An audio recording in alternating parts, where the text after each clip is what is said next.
Welcome to Truth Seekers. Challenge reality, question that which has been taught, and hope to inspire a new direction of thought to bring about change.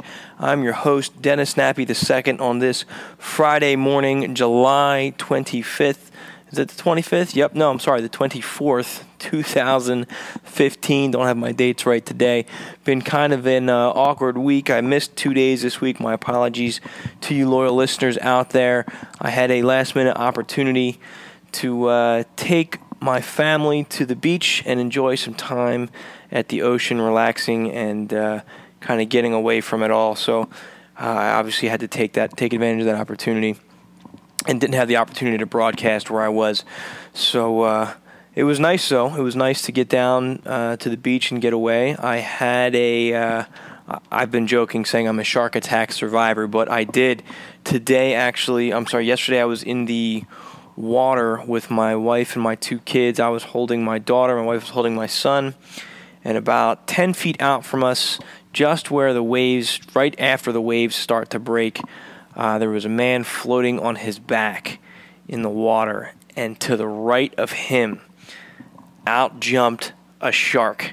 It must have been, I think it grabbed a fish, and then we saw the fin come out in the tail, and then it went back under the water. And I froze for a minute, saying, did that really just happen? Because I've been joking all summer long with my wife and my sister-in-law about sharks in the water, saying, there's no way I'm going swimming, there's sharks, and, half joking, but, also serious at the same time. It's kind of a phobia I have. And immediately the lifeguards blew the whistle, but, these lifeguards were so calm, they just kind of slowly waved us in, and the gentleman didn't seem to flinch. I don't know if you saw the shark or not, but, when I spoke to these lifeguards, I said, was that a shark? And they said, it might have been a dolphin. I said, come on, dude. Dolphins come up for air. They usually travel in pods, they're not just by themselves. And so I kept pushing them a little bit, and the one kid looked at me and he says, we're not allowed to say shark. I said, are you kidding me? Is there politics behind this? And he just smiled at me and kind of nodded. So I was immediately kind of, overwhelmed by their underwhelmment of it. And I started wondering, is it not a big deal to see a shark in the swimming area? Am I believing the hype, from all these attempted shark attacks? Obviously, the media sensationalizes things and it gets your attention, but is this a daily occurrence? Are there sharks in there all the time that we're just not aware of, and it really is as rare as you hear? I don't know, but they didn't, 200 yards down the beach, there were other people swimming in front of other lifeguards, and it never radioed to them or anything. So I guess that bothered me a little bit, and I wondered if I was making too much a big deal out of it. But nobody got bit, fortunately, and we went about our day. So I had a shark sighting. It was after it was over, it's a neat experience to say I saw it. I hope that I never encounter a shark when I'm swimming again, though. So moving on, there is lots going on here. Service to Change Radio is progressing. Like I said, we do have people interested in bringing their shows to our network. We're, in the process of planning those out and talking about them. I'm still going to be changing around some of the scheduling of our show. That more to come on that. And I've been putting more focus on my upcoming book, which is kind of the inspiration for starting the Seiker Podcast to talk about things. My focus of this book is on what some call the archons, what some call energy parasites, shadow people, jinn, aliens, fairies. I think they're all connected, one and the same.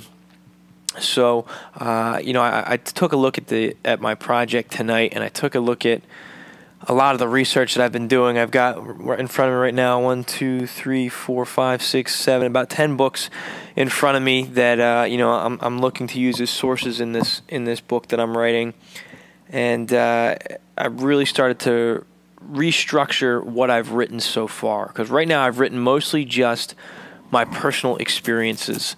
And I'm realizing as a writer, your rough draft, you always got to pick it apart and tear it apart. And so I think I'm actually going to be cutting out a lot of the stuff that focuses on this is my full journey into the paranormal, because you want to keep it relevant and you want to keep it on topic. And I have so many good sources that help support. My goal is to show that, hey, there's something else out there, and it uses human energy as a form of nourishment, and it's able to influence human behavior, human feelings, human emotions to produce that energy. So I have to tailor my experiences to just those experiences that are within this topic. So that's what I was working on tonight, kind of writing out a new outline of where I want to go with this book. So it's going to be exciting, though. You can read book 1 of this, called I Am Human and We're Not Who We Think We Are, on my website, servicechange.com/IamHuman. I'm hoping to get a big readership, as many people as possible reading that first book. That's why I'm offering it for free, because I want your feedback during this writing process. I want to hear your experiences. As a writer, I crave that reader connection, knowing that people are reading it, knowing that people have feedback on it. Either, hey, this was great, or hey, this was terrible, because even with, the criticisms, I take that into consideration as I'm writing the next book, because it's for you, the reader. As a writer, I want the reader to enjoy what I'm writing, and I want you to benefit from the information that I'm putting in here. I really have stumbled onto something. I'm not the only one talking about this, but there's not a whole lot of us that do talk about this in great detail. So, look for that, in the upcoming weeks and months as I continue to promote it. So, some other things that I want to talk about, things that have kind of come across my radar. I did just see flash across the news feed. There was a shooting in I want to say Lafayette last night. I don't have too many details on that, but it was another movie theater shooting. So I'm sure that's going to get all hyped up. Who knows what kind of gun control debate is going to be brought up with that, going forward. But I'm going to jump back to Chattanooga for a minute, where the Marine Corps recruiting station was shot up, and the naval base was shot up, and we lost I think 4 Marines and 1 Navy service member in total. And I talked about this briefly in one of my previous shows. I had a blog post written about it. I just didn't have the time with the week I've had to fine-tune it the way I want it to be written, to say the things that I want to say. And when something like that happens, we are emotional, and I think this ties into what I talked about with frequency and vibration of just human beings in general. We're energetic beings, and we tend to vibrate on a certain frequency, and I think that vibration can be influenced by the other vibrations around us, i.e. the mob mentality. When we're within that mob, we can easily get caught up in what the mob is doing, I think we're seeing the same thing, or we saw the same thing with Chattanooga. Instantly, everybody's saying, arm our military personnel. They have a right to defend themselves. What are we doing? We're not allowing them to. They can protect us overseas, but they can't protect us there. In the homeland. And I think it's a knee-jerk reaction, and I want to caution you, if you have that mindset, think about what you're asking for so many reasons. And the first thing that comes to my mind is, for the past year, all I've been hearing, not a day goes by where I don't see someone complaining about the militarization of police. How we can't, our police have military-grade weapons now, and they're become too militarized. And then at the same breath, some of these people are sitting there saying, well, we need to arm our military in the homeland. Now, I know maybe they're two totally different things, but if you don't want your police to be militarized, why would you want military members walking around armed? I understand, they have to protect themselves. They're a target. The world has changed. This was my focus when I was in the military, was terrorism, was force protection, was operational security. I get it. I predicted this 10 years ago that this type of stuff was going to be happening.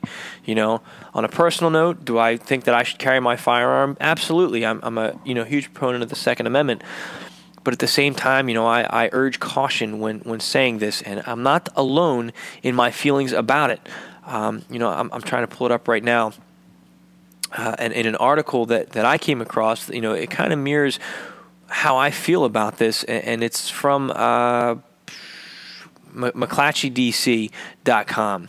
And the title of the article is National Security Military Leaders Question Rush to Arm Soldiers After Chattanooga. And the article was written by, where are we at here? Excuse me for 1 second as I look for this. Dated July 20th, 2015, by James Rosen. And it starts off, former senior military officers who are sharpshooters and have served in the high government posts are urging caution in the wake of calls in Congress and beyond to arm domestic service members following last week's deadly rampage in Tennessee. And I'm going to, add my name to that list. Let's use caution. Let's think this through. It talks about how weapons were barred from military bases under President Bill Clinton. And the prohibition was drafted by aides to his predecessor, President George H.W. Bush.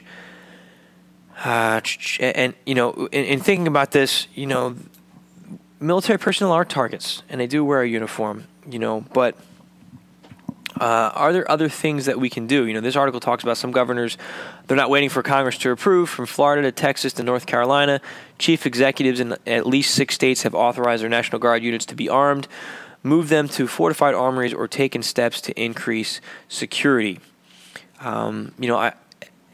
Where are we at here? Another paragraph states at the Pentagon, Defense Secretary Ash Carter directed the 5 military services to give him recommendations for beefing up security at their installations. In the meantime, he ordered Marines to stop wearing their uniforms and recruiting centers, which are specifically soft military targets because many are located in shopping centers and other places easily accessible to civilians. Now, I know that caught some flack that I saw. People were saying, really, the Marines, they should be proud, they should be allowed to wear their uniform. Yes, in a perfect, ideal world, absolutely. But when you're dealing with force protection overseas, one of the first things you do is you minimize your signature. Okay, so you have relaxed grooming standards. You don't have the high and tight military haircut. You're not walking around in military clothing. You don't speak with military jargon. All these types of things to minimize your signature, to not look like a soldier. And yes, the world has changed. The United States has changed. And again, this is something that we need to be conscious of and thinking about. And is arming our soldiers really the best option? And this was something that I was saying in the article that I was preparing, but obviously looking at this article now, they say the same thing. Let me find that one point that I was looking at. Bear with me here. We have to be careful about overarming ourselves. This is, and I'm not talking about where you end up attacking each other. This is Army Chief of Staff General Ray Odierno told reporters last week, the danger of too many weapons include accidental discharges and everything else that goes along with having weapons that are loaded that cause injuries. And that's absolutely true. If you have all these military personnel now carrying weapons, the accidents and mistakes that go with carrying a loaded weapon are going to increase as well. And as this article continues, and it was really well thought out, they talked about, now you have these service members, some of whom are trained for combat, some of whom, although they wear military uniform, have never even fired a weapon, because you have so many service and support personnel that back up the military that aren't combat trained. And training for combat is different than training as a police officer. Being a former cop, your rules of engagement are different than a soldier that comes out, in a war zone situation. And the example they gave was one of the shootings at a Navy yard, within the past couple years. If everybody was armed, you're going to have all these people who some may have combat training, some may have no training in terms of, urban assault or active shooter drills. And you have all these people, some possibly in civilian clothes, now showing up where this shooter is with weapons drawn. Well, how do you know who the bad guy is? That's stuff that we are trained, highly trained in as police officers to assess, evaluate, and engage that situation. Now, you're going to start training all these other military personnel basically to be police officers and do those jobs? I don't see that happening. Not at all. So just giving somebody a gun just because they're a soldier doesn't mean that they're trained to use it in that active shooter in a civilian environment. So it's just something that I think that we should really think about, really consider as we talk about, this issue here. And again, the other thing is that I started to touch on is you have everybody complaining about the police state, and now you're saying all of a sudden, let's arm our soldiers while they're here in the United States. And I'm not saying that the police state's happening. I'm not saying it isn't happening. I'm not saying we shouldn't have things for our soldiers to do to protect themselves. But again, it's something we need to think about. I don't think that everybody's qualified to carry a firearm in that situation. I say anybody, civilian or military or law enforcement, if you're going to carry a firearm, you need to take some kind of training course, multiple training courses, and then maintain that training to be proficient with your weapon, not just to be a marksman, but in rules of engagement. And when should I shoot? When should I retreat? When is it appropriate to shoot? When making that judgment. That's not an easy call. As a cop, they always say you have less than a second to make a decision that will follow you for the rest of your life. And that's nothing to be taken lightly. So it's not just an issue of let's give them guns and we're going to move on from that. Okay, so something to think about. Look for that article. I'll link to it, in the social media feeds and stuff today, and also on the show notes that'll come up through serviceofchange.com. Something else I want to talk about that came across my news feed, where there's a couple things I want to get to. I don't know if I'm going to get to everything today, but I saw an article. Why is this moving so slow here? All right, well, when the article comes up, I got to restart my computer. But there was a recent 4.0 earthquake that hit in California, and what USGS, United States Geological Survey, one of the scientists that works for them, here it comes, is cautioning people that the big one is coming. So it says here, this is from CBS San Francisco's website. The fault that produced a 4.0 magnitude earthquake in Fremont early Tuesday morning is expected to produce a major earthquake any day now, in quotes. And Bay Area residents should be prepared, a U.S. Geological Survey scientist said. It goes in to talk a little bit about this earthquake. And it says, while damage from the quake was minimal, scientists warn that a much larger one is expected on the Hayward Fault, which extends from San Pablo Bay in the north to Fremont in the south, and passes through heavily populated areas included Berkeley, Oakland, Hayward, and Fremont. And so the last big earthquake on the fault, estimated to have a 6.8 magnitude, occurred in 1868, according to the USGS. Now it talks about how roughly every 140 years there is a major earthquake within that area, within that vicinity, and it says we're now at 147 years, so we're even overdue. So something to be on the lookout for, for those of you that are in the area. Always be prepared. Always have your plan of escape, or maybe just leave the area for a couple days or a week if that's your luxury or your possibility. But hopefully that won't happen. That won't be an occurrence. Now, looking at the research that we've talked about here on this show, with consciousness, energy, communication between electromagnetic fields of the Earth and the Sun, and the ability for meditation to influence violence and crime and peace within the world.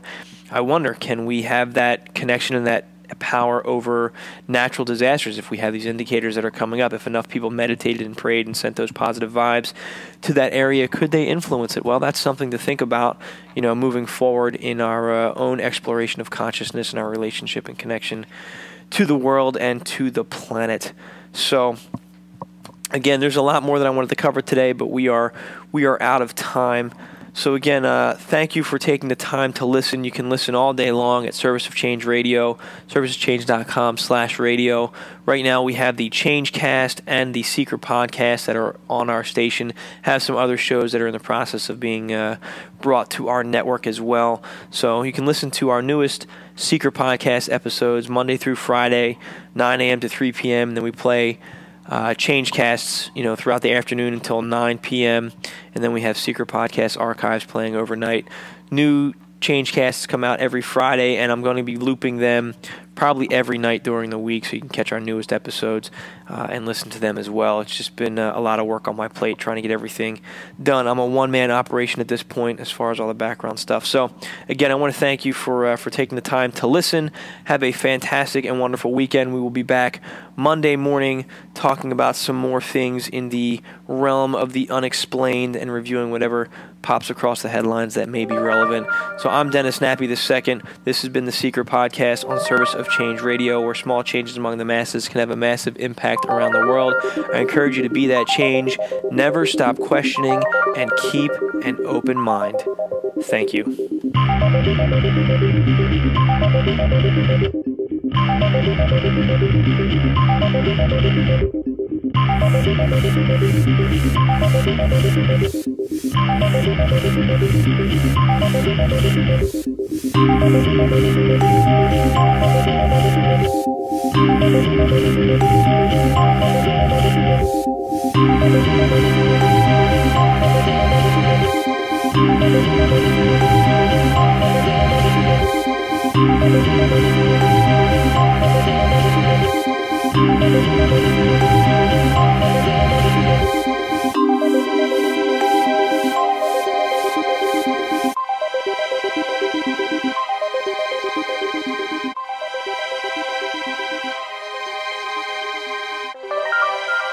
Welcome to Truth Seekers.